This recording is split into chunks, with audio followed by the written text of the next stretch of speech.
Manchester دیدیمی؟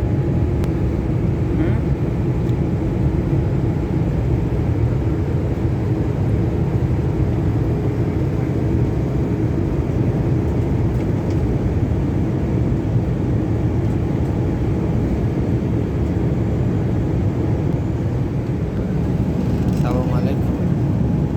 انشاءالله سمالت در فرودگاه شهر خوجند نشسته ایستاده‌ایم. سلام و درود به پایان و کل هموطنان و وطن تاجیکستان شهر خوجند.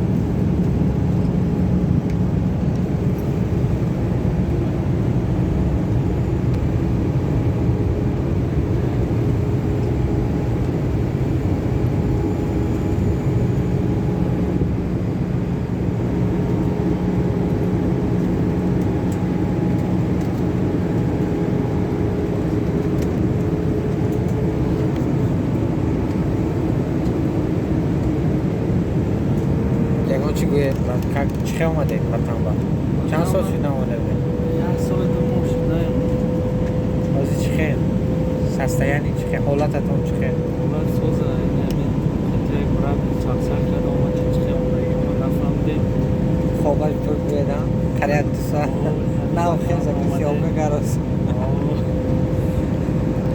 نامتون چی بود برای؟ نامون خورشید.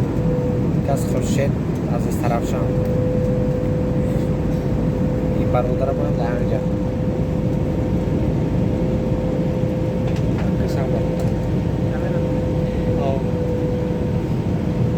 خود است که نمی فکر شما مایا بجمونده ایشو خیلی یوتیوب برای فهمیدم دوتون رو در فکر شما تماشا کنیم. روز عزیز نامرود از زیر نوار و اویاکاسا 24 ساعت هم می‌بینه در کانال فکر شما می‌بینید. واسه نمی‌بینید.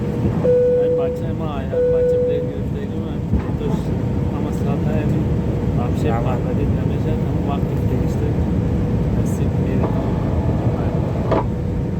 سلامت باشید برادر عزیز. لایک و فراموش نکنید. آدرس انشاءالله در وطن رسیدیم. فقط نوارهای جوری و انتظار باشید. سلام علیکم.